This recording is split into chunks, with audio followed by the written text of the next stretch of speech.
nous avons contribué significativement au relèvement du taux de bancarisation de la Côte d'Ivoire, qui est passé de moins de 20% au moment où nous lancions nos activités en 2020 à aujourd'hui plus de 30%.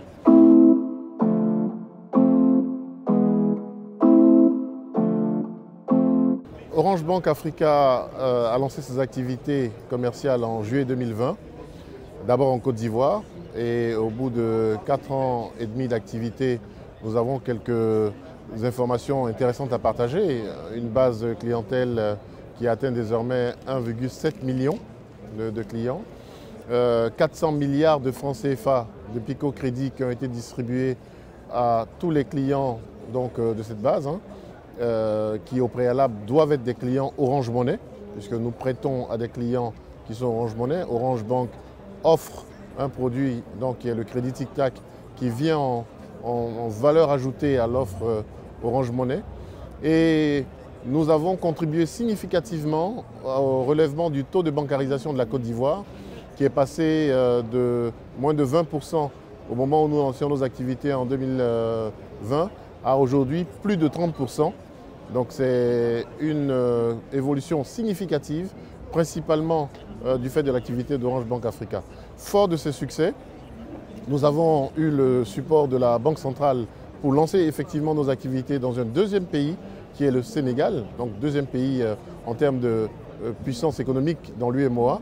Et nous sommes très fiers d'avoir lancé les activités d'Orange Bank au Sénégal, toujours au service des clients Orange Money, donc depuis le mois de novembre.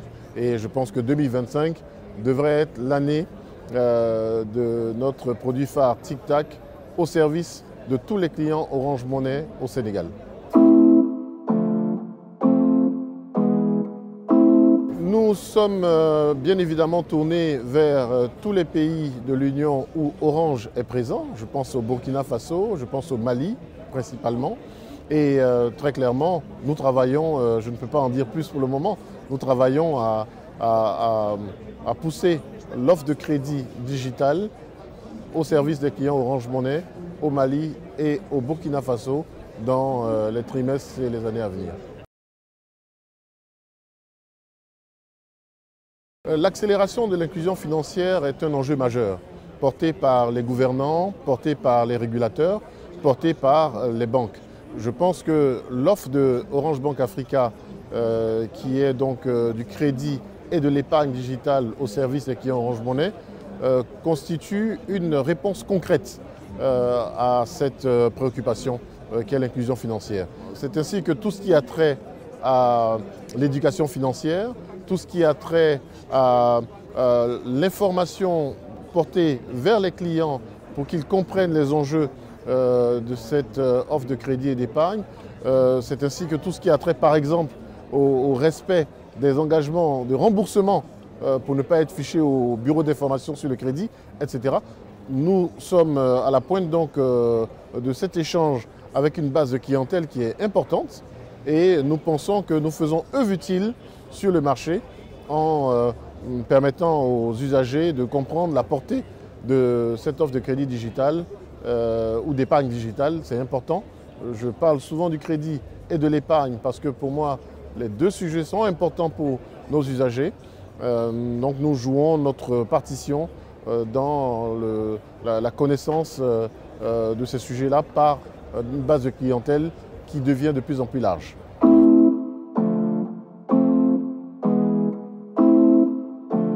Effectivement, nous comptons développer des produits de banque assurance. Nous comptons utiliser la puissance de la marque Orange, l'importance du réseau de distribution d'Orange à travers tous les points Orange Money et tous les points Orange dans nos pays.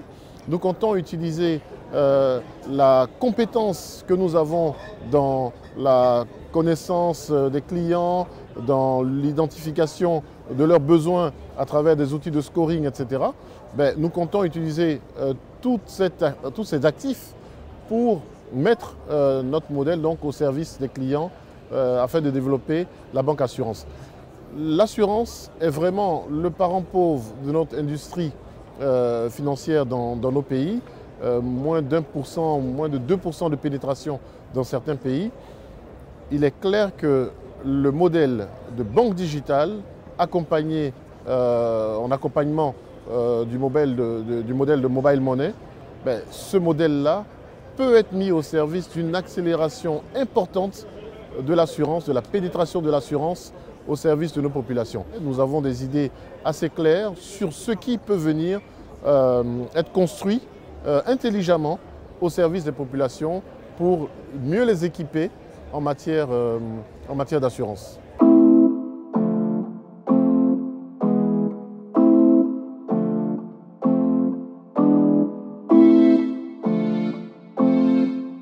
J'ai eu un échange intéressant avec le nouveau directeur général de la Caisse de dépôt et de consignation en Côte d'Ivoire.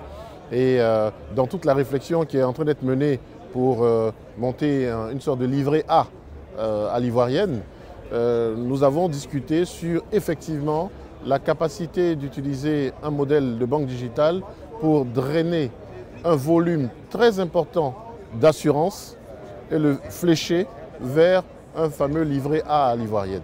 Je crois fermement au fait qu'une épargne correctement rémunérée et fléchée vers une caisse de dépôt et de consignation qui aurait pour but donc de mettre cet argent à la disposition de nos gouvernants pour financer des projets d'infrastructure, je pense que c'est un modèle qui tient la route.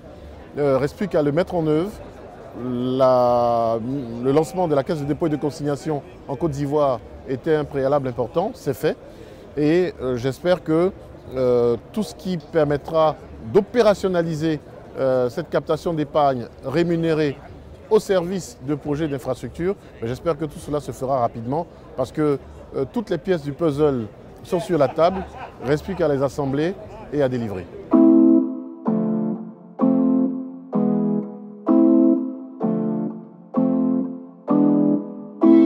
Le sujet de la complémentarité ou de la compétition entre banque classique et banque digitale, c'est un sujet qui m'a été, c'est une question qui m'a été posée à plusieurs reprises.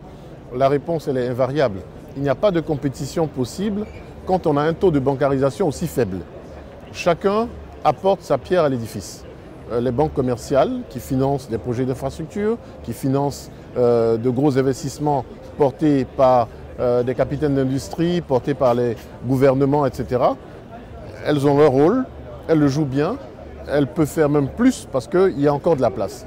Les banques digitales, une banque digitale comme Orange Bank Africa, qui vient s'adresser prioritairement au bas de la pyramide, à la femme qui vend de la tchéké, au monsieur qui est un ouvrier agricole, ou aux jeunes entrepreneurs de la ville de Yamoussoukro, par exemple, eh bien, cette banque qui s'adresse à ces personnes-là, elle fait aussi du sens, elle prend aussi sa place. Nous ne pourrions pas exister de cette façon s'il n'y avait pas la fabuleuse histoire du mobile money, et donc d'Orange Money en ce qui nous concerne. Nous sommes en complémentarité avec Orange Money et nous formons une complémentarité avec le modèle de banque classique. Le marché en a besoin. Il ne faut pas opposer des acteurs juste pour les opposer. Il faut regarder en fait la photographie de départ. La photographie de départ, c'est un constat de carence compte tenu de la faiblesse du taux de bancarisation et de la faiblesse du financement au service de nos populations. On contribue tous à régler ce sujet et je pense que tout le monde devrait s'en satisfaire.